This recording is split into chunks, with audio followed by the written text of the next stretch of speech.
everybody. How you doing? This is Frank with Frankly Horse Racing, and we're going to take a look at the Met Mile. Not a large field, but there's some pretty darn good speed in this race. Good horses, and I think it could shape up to a good race. Now we're going to have to see what happens with the track. Lacara got out great in the big race today in the Acorn, and I think if you listen to one of my videos, she tends to run every other race, big numbers. And there was only two in the field that were able to reach into the 185 range on, I think I showed that video, I hope I did, on my dad's numbers, and that was Good Cheer and Lacara. But, I mean, the bottom line, the 6 didn't break. Lacara got out, ran fantastic, and Good Cheer, who was hammered. And there was a bridge jumper or two that seemed to lose a bit of money in that race. Anyway, we're going to talk the Met Mile, and we've got a couple really big names in Fierceness and White Abarrio, and I think this could shape up to be a pretty darn good race. So we'll look through it real fast on the time form side, then we'll go over to the daily racing form side. I'll give you my selections. Let's take a look first at the pace projector by time form. So if you can see that, it's not real big, but it shows the 5 Raging Torrent should have the lead here with the 4 than the 2. But let's take a look at what their projected pace and how fast they are, because that's the important thing, as I've talked about before. And you know, the 5's got about a 9-point increase over the 4, just a touch on the front end, and then you've got the 1 and the 3 as the best closers. Now it just depends how fast they go up front in that, if there's scratches, you know, if a horse doesn't break good, the usual stuff in horse racing. But with the rain and the shape of the track, hopefully nobody scratches out of here, but it'll definitely could make a difference. But let's go by the numbers, take a look and see where we're at. So the one post is Fierceness. Now coming out of that weird Wilson chute, let me roll this up. That's what they project the finish positions, but let's go over to the track diagram. So over here, if you can see the track diagram, they've got the weird Wilson, I think it's the Wilson chute. They've got to come out. So if the inside post does not get out good and fast, it really does put you a bit at a disadvantage. So we need to keep that in mind with Fierceness, but all we can do is look at the numbers and then go with it from there. So Fierceness has been running fast every time he's run, except for the couple bombs he threw last year. He's got a 129 off his last race, which was pretty impressive if you watched it. It really wasn't that fast of a pace, and Most Wanted looked like he was going to go on with it, and Fierceness just wore him down and ran past him. So I liked Fierceness quite a bit with Sierra Leone in the Breeders' Cup, and this one here, I just loved him, which most people did. He was pretty short, but he keeps improving, and if he can get out of that chute and not get into trouble, he might be pretty tough. So he's popped a 132, a 131, a 126. His last race after layoff was a 129, and if you look all the way back to last year at Gulfstream, he shot a 102, and his second out was a 125. So he is consistently throwing top numbers, and he can be close to a lot of front ends or just off, and then he's got the best close in the field. So to me, boy, those are all numbers you want to look at, and his patterns are pretty good. He doesn't have just a blown up number. Now let's go to White Abarrio, who has proven himself over some years now. Besides being a beautiful horse, he went off form and off stride after he went overseas. So let's take a look back in 2023 when he was the super horse. His top number was a 131, and Fierceness has hit that before. But I love the pattern he's showing right now. He went from a 108 to a 112 to a 126. Now, that was back in January, and looking back at those numbers, I think the January numbers were a bit higher at Gulfstream than later, like running now. So, but that was still a pretty good number, and then came out with another 123 after being off for a few months. Now, he was the best horse in those races, hands down, before they even went through the gate. But he's still got to get there. He's still got to run, and he's still running fast. Numbers right there. And, you know, what can you take away from him? White Abarrio has proven himself after Safi got him back. Irad's aboard.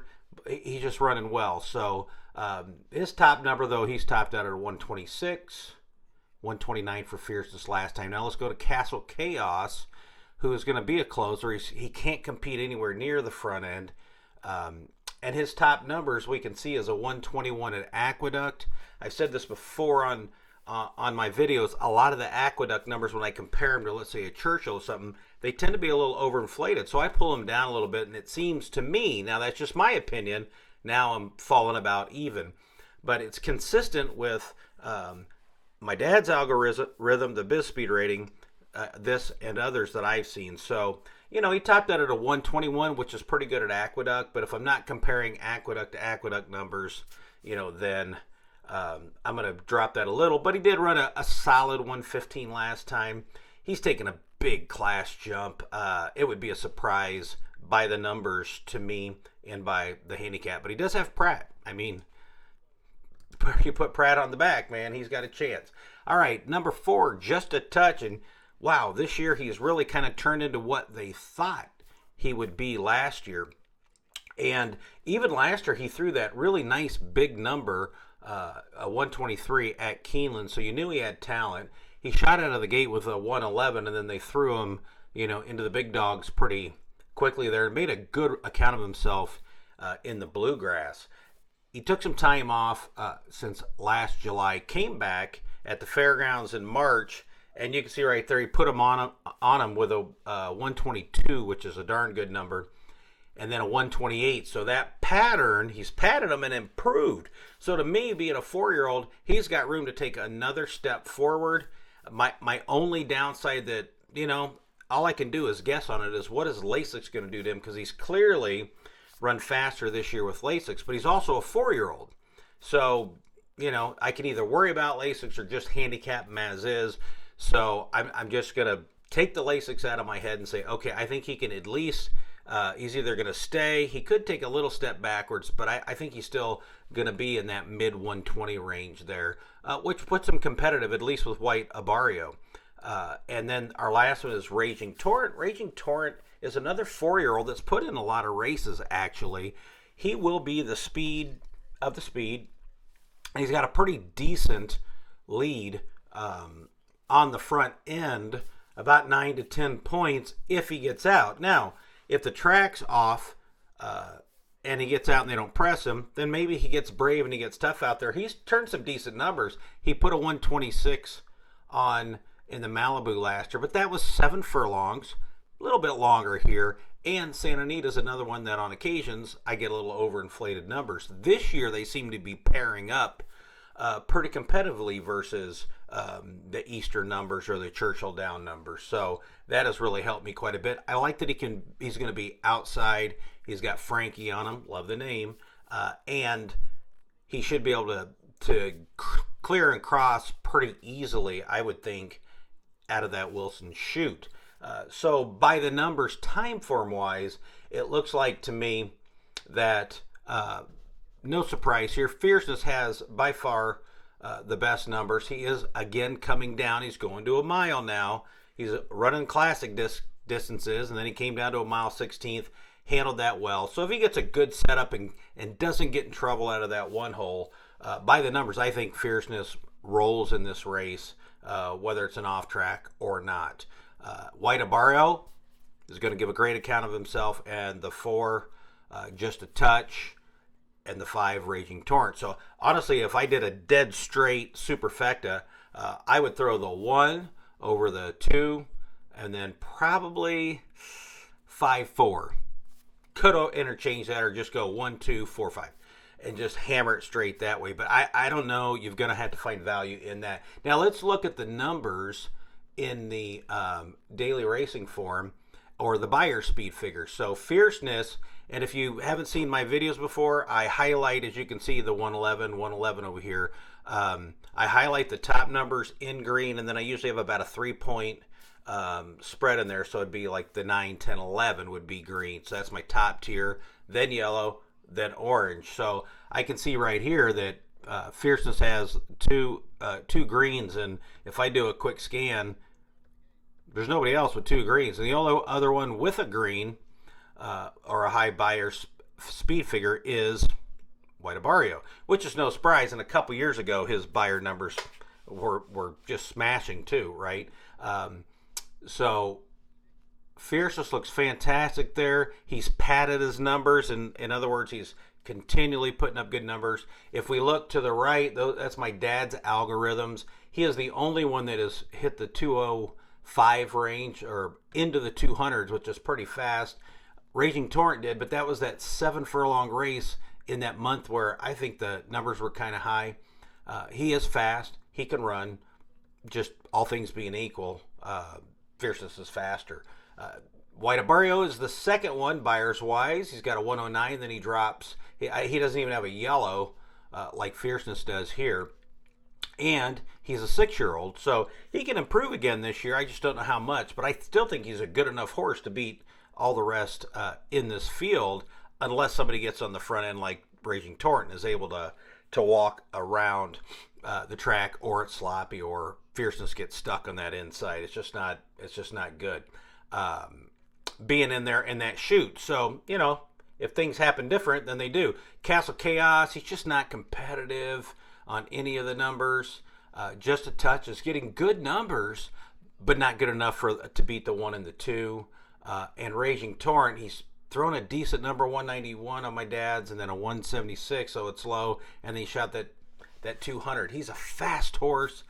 I just don't know if he's going to be able to run these against these top 2 horses. But we're going to see. Frankie's going to put him out there. I forgot to highlight, and he does have an orange here at a 104 and a 104 in the buyer's range. So he's about equal with just a touch on those. So if I'm looking at it by the numbers, my selection in this race is Fierceness.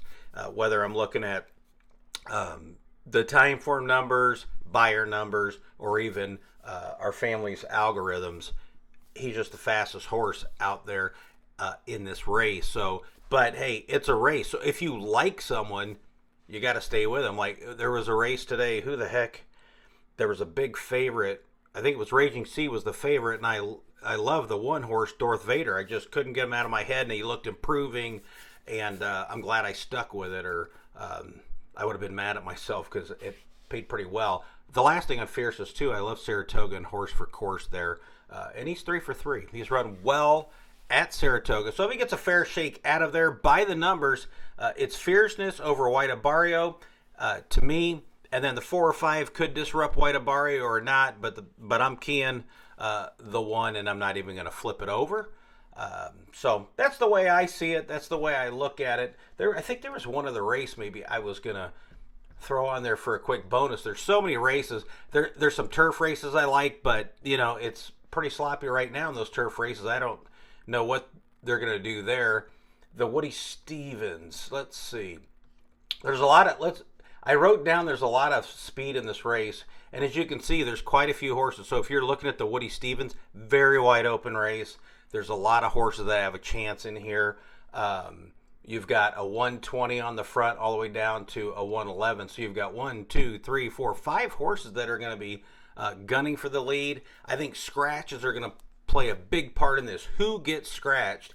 And if Chancellor McPatrick can come back to the way he runs at Saratoga before, I think he could be pretty tough. He clearly didn't like running longer distances. We'll just take a quick scroll of the time form numbers here. So we've got Big Truz. He's only run twice, but those are some pretty sporty numbers going right there. A 114, a 116. Again, remember, this will also come out of wait, no, I'm sorry. Why is this one? Oh, it's not a mile. It's 7 furlongs. Excuse me. So they're gonna have a nice run up there. You don't have to worry about that Wilson shoot. So let's see. Here we go. 114. Patch Adams just capped him last time. Mad Cat Road has run against some really good horses. Now I'm questioning myself on the Wilson shoot at 7. furlongs, or is it a mile? I think it's a mile. Chemo does damage. Okay, Mad Cat Road. He's threw a 122 out there, getting beat by Macho Music, who got on the lead. It was hard to catch. Before that, he ran against Tapon Street and Sovereignty and Neo Equos. So I personally think he likes running behind horses, but it wouldn't surprise me, if he turned up and ran really well here, because his number said he's on a very good pattern, and he's going to be up towards the front. This is Macho Music. You can see that since February, March, and May, these numbers are very good. He shot a 119 at Gulfstream, and then he took a little dip, but he won easily. He didn't have to run fast at Tampa. And then he came back on the Sloppy Day and the Pat Day Mile, and he just got out there and nobody could challenge him. He absolutely loved it. If he does that again, it'll be tough, but that was on the slop. It might be wet tomorrow. We're just going to have to wait and see. But by the numbers, he's got a 124, and I think that's the top one. Patch Adams. Patch Adams was somebody they thought great about early on. I still think he's a good horse, but right now he doesn't appear fast enough to me to win this race. But he is on a good pattern. March, he's got a March here at a 106. He comes back and throws a 114 in his last race, and he looked pretty good doing it, running into a slow pace. So that was pretty good. I think dropping him from the longer races, and he was pretty immature, was a big thing. Citizen Bull, they took the blinkers off. I think they're going to try to rate him. I like the horse, but I just don't. This year he just hasn't had, except for the one good setup, it's kind of fallen apart for him. And if I look at patterns, because we're looking at by the numbers right now, his pattern is going backwards. So he's going to have to beat me on this one, because there's other speed. And I hope down the road he gets better, because I don't know why, for some reason I like the horse, but I hardly ever bet him. Number 6 is T-Craft. Yeah, we're going to skip this one quick. By the numbers, really doesn't have a chance. Go down to Colloquial, I think is how we pronounce that. Run 3 races. Fantastic pattern. A 106, a 119, and then a 120. So he's absolutely going the right way. Keeneland's can really be a speed favoring track. He won last time, but he did win easily. A lot of times what I try to do is look back in that race, see who ran back out of that race and how they did. So you can see the front end held. So he came back and threw a 112, so his number went backwards. He threw a 107, so his stayed the same. And he actually took a jump. It's my birthday, so, I'll call it a fair number. That's kind of how I check and see if numbers I think are inflated or fair or whatever. But anyway, he's a very fast horse, but he's another one that has to be on the lead, and he's taking a pretty sizable jump. But boy, he's fast. He could be a real good one for George Weaver. Gunmetal's next. Gunmetal is another one. You've got horses in here that have come out of the gate firing. He fired a 117, a 114, a 114 in the time form side, and that's hard to do. Now Lasix is coming off. He can stalk. He doesn't have to be on the lead. So we're just gonna have to see how he does. Like most of them, Neo Equos ran 2 really good numbers. I'm going to throw a line through the Kentucky Derby. I'm going to throw the line through that one, because he really battled hard, and it was a setup for closers. He has a 116 and a 117. Before that, getting beat by Tappan Street and Sovereignty. Sovereignty, the race before that, it clearly seemed like it was too long, those distances. So we're going to see how he battles. Now he's got to step in against a lot of good other speed, and he definitely can't get, I don't think, the lead on these. So we'll see if he can stalk and close and come off the pace. But if I throw that other one out, I really do kind of like his numbers, and I think it makes him very competitive. Chancellor McPatrick, now you're going to have to give him some leeway. You've got him running a couple 112s that he padded. I really thought he'd take a step up, but I'm guessing it's because of the distance. Maybe he just isn't a distance horse, because if you look at his Saratoga races here from last year, they weren't blazing fast, but he won them pretty good. He won them off the pace, and at this race there's a lot of pace. If it wasn't for all the speed, I wouldn't even think it, but right now I'm going to pick somebody by the numbers. Chancellor McPatrick is definitely one of my top 2 that I will use because of the race setup. So this is one I'm going to go against the numbers on that one. I'm just going to go to the numbers of him like in Saratoga, where he's 2 for 2 and he's 1 for 1 at the 7 furlong distance. Gate to wire. So let's take a look at gate to wire. He's got a 121, a 112, and a 110. Now, this 121, he beat Macho Music, and if you watch that race, it was a pretty nice race. This one here against Saturday, River Thames, and Neo Equos, I believe it was just too far for him. And if you look at this is the time form number on their distance. It just is too far. He runs last time, and if you just watch the race, to me, he had trouble, and he still closed a bit into a race that closers weren't coming. And that's just the way I read it. Everybody reads things different. So I'm going to get gate to wire is my long shot pick in this race.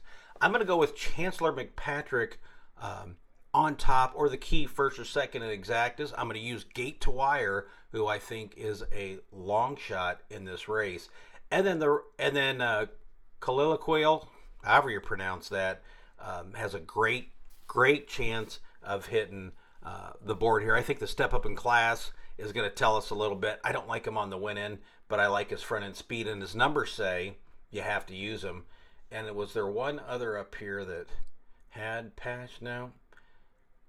Oh yeah, then you've got Macho Music and Mad Cat Road. Jeez. So literally you could use like 5 horses in this race, and I think you would have to. And actually, my win end is the 2, 3, 10, 11, but I am keying the 10, 11 on top of most everything because I think the race sets up for them here. So that was just a little quick rundown. It's a hard race, and I hope that everybody just gets a little piece of that. After scratches, things definitely might change, but that's where I'm sitting now. But in the Met Mile that we opened up to talk about, that's the Belmont. We are going with the 1, Fierceness, the 2, White Abarrio, and I think those 2 should easily cover it. But I'm sticking with a 1 on top, and he'll be the only key that I use him. Hope he gets lucky out of that crazy shoot. This is Frank with Frankly Horse Racing. I hope you enjoy what we're doing here. Please like and subscribe. Please give us some comments. And I hope you have a great Belmont day. My day went pretty good today. Took a little skin, but then I came back and did pretty well. And I hope you did too. And I hope tomorrow is pretty positive for everybody out there. Have a great one. We'll talk to you soon.